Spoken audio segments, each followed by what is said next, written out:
Okay, so we've been talking about direct variation, but now we're going to take it a little bit further and get into application problems. So what we need to make sure we always understand is that if we're looking at it and we see varies directly, y will always vary directly with x. The reason why that's important is because when you're looking at word problems, it's important to identify what variables are what. So if you have like your grade depends on how much you, or your grade varies directly with how much you study, the grade is the y because it comes before varies directly, right? So that's why this is important. So this is like the cornerstone of everything that we're going to be doing, and it's going to become really important. So what I want to do is I want to look through a couple different examples. So first one I want to look at is something like this where we just see numbers of points. So we have that y varies directly with x. The reason why this is important is because that tells us it's proportional, and that tells us that k exists, and that is just y divided by x. So I'm going to use that with this point over here. Since I know it varies directly, that means if I do negative 12, my y, over x, which is my 3 right there, then I can find what k is. If I plug that in a calculator, I see that it's negative 4. And since it varies directly as well, I can write the equation of y equals negative 4x. That's why this statement right here is very important. Now that I know that, I can look at my next point.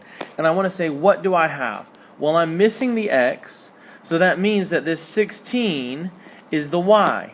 So that's important because now I can bring him down over here. I'm going to rewrite this equation, but instead of putting a y, I'm going to put a 16, and then everything else is going to stay the same, equals negative 4x. So all I did was I knew what y was, so I put the 16 there.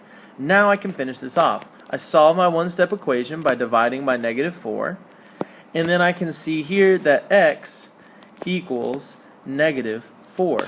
And there's my missing point. So really this point should be negative 4, 16. And that's how I can use my direct variation to find missing information when I have points.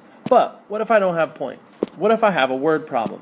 Right? So here we have one that says your test grade varies directly with the number of Edpuzzle videos that you watch. Well, I see a key thing. I see my varies directly. That means y always comes first. So my test grade is y, and that means the number of Edpuzzle videos is my x. That's very important because that's going to let me know what I have so I can start doing some of the math. If you made a 60 on the test, then when you watched 5 videos, how many videos should you watch to make a 96? So, looking here, I know my grade is going to be y, so that 60 is going to be my y. So I'm going to mark that over here. 60 is y, and then my videos were x, so I'm going to say 5 is going to be my x. Now I can say, wait a second, it varies directly. That means I have a k, which I always find with y divided by x. I know y is 60 when x is 5, and if I divide that, I see that k is 12. Since I know that k is 12, that leads me to my equation, y equals 12x. So, I know it seems like I'm hitting you with a lot, but really it's just the y divided by x that we've been working on.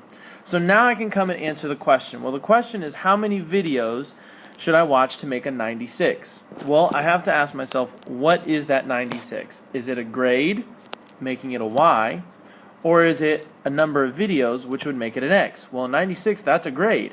So that means I have the y value. So 96 is y.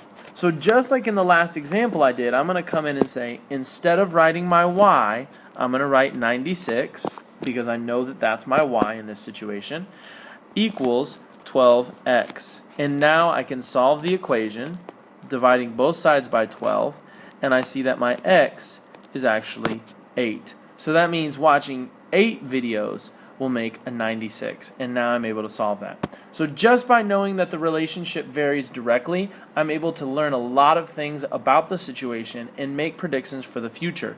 But we have to know what is the y variable, what is the x variable, and then which do I have when I'm solving, and that gets it done for us.